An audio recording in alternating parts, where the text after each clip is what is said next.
Tae-young, a brilliant and highly successful CEO, navigated the high-stakes world of business with ease. Yet in his personal life, he was a man of few words and even fewer outward emotions, often appearing cold and distant. Into this meticulously ordered world stepped Y.N., his new wife by arranged marriage.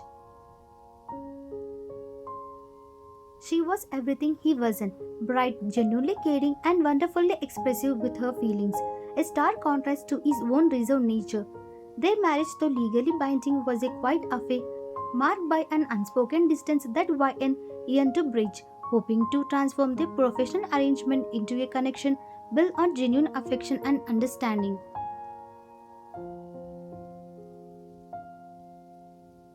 The early morning sun peeked through the curtains, casting a warm glow across the room. By stared, her eyes fluttering open.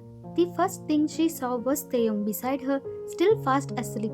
He looked incredibly peaceful, handsome even with this light morning messy to his hair. But even in the quiet intimacy of their shared bed, a familiar ache settled in Y.N.'s chest.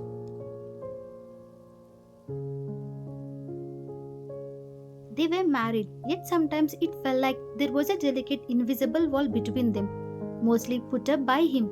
Y.N. was all heart, quick to laugh, quick to show how she felt. Theo, he was more like a beautiful, still painting, lovely to look at but hard to truly touch.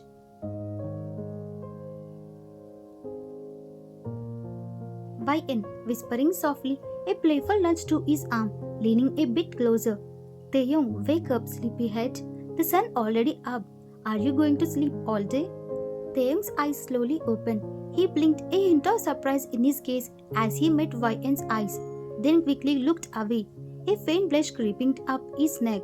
It was always like this, like he wasn't quite used to her being there.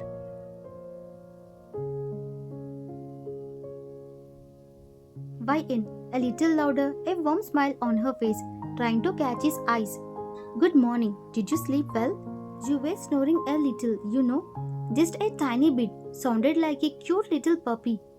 Taeyong, muttering, pulling the blanket up a bit higher, trying to hide his face, his voice a little gruff with sleep. Morning. Yeah, fine. You? And I don't snore. You must be dreaming. Are you sure you weren't dreaming of a prince snoring? Because it definitely wasn't me.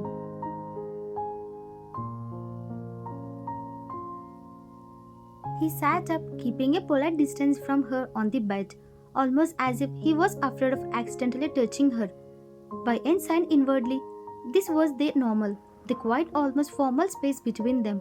She missed the easy warmth of her own family, the way they had chat over breakfast, maybe even share a quick, unthinking hug. Here, everything felt measured.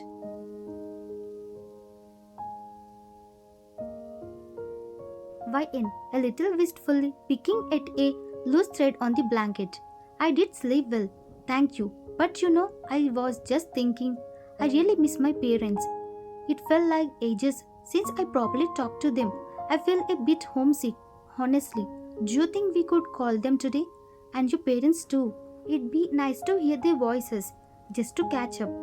Taeyong, nodding, still a bit reserved, but glancing at her, a hint of concern in his eyes. Sure, we can do that. When do you want to call? After breakfast? Are you really homesick?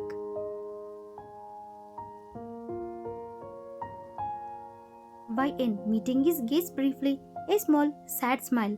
Yeah, a little. It's just, home. And maybe after breakfast. They should be awake by then. And maybe we can actually talk for a bit this time, instead of just saying hello and goodbye. I mean, we are supposed to be showing them how happy we are, right? As a married couple, people get married to be happy together, to build a life, don't you think? Taeyong, clearing his throat, a hint of awkwardness returning to his posture, looking away again. Right, happy, yeah, I agree.